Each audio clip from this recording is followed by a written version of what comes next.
We are about to embark upon a series of strange and exciting, dangerous adventures.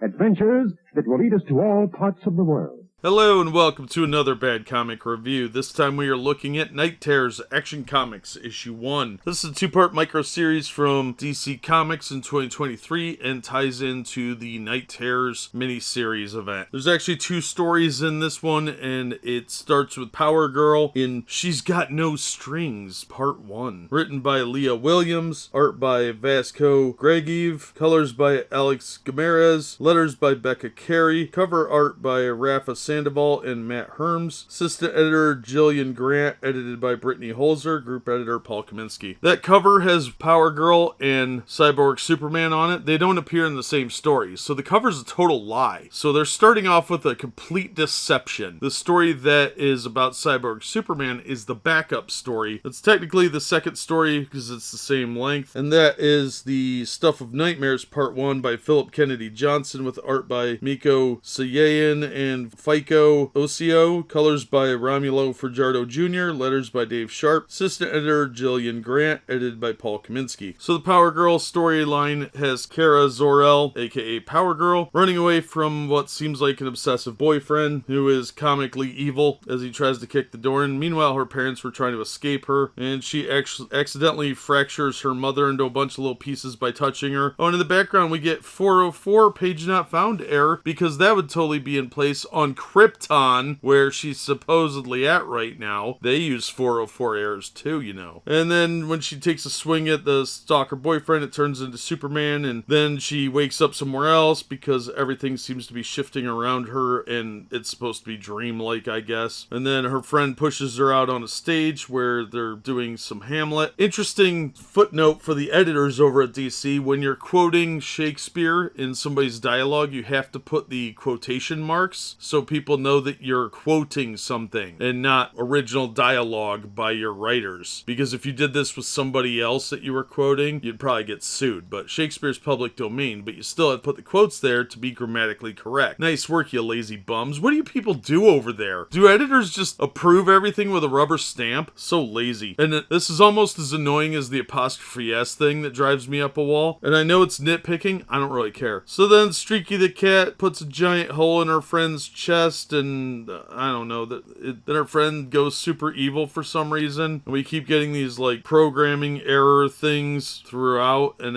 I don't know what it's supposed to be, some sort of pseudo matrix thing. It's kind of lazy. Story was incredibly stupid and boring, and the art is atrociously pseudo manga. I absolutely detested the art. It looks silly at times, the proportionality is off, Kara's hips continually change shape and size, and close-ups of her face look really weird. The artist needs to learn how to draw mouths too. That seems to be a very serious problem over in comics these days. I was bored with that story. So incredibly bored, and I hated the art so much. There were panels that were really good individually, and then it turns back into the pseudo manga crap, and it's just lazy. The Stuff of Nightmares by Phillip Kennedy Johnson is better written, and the art is significantly better. This should have been the story in the front. In this one, Connor Kent, discount knockoff Asian Superman, and Girl Steel are babysitting two kids. I don't know who they are, don't really care. It never tells you, there's no reference point. We get a reference to their names, but if you're just jumping in with this book, you're gonna have no idea who these kids are. Well, Cyborg Superman is supposed to be in the Phantom Zone, but this kid's having a nightmare, and somehow Henshaw can take over Superman's little robot friend,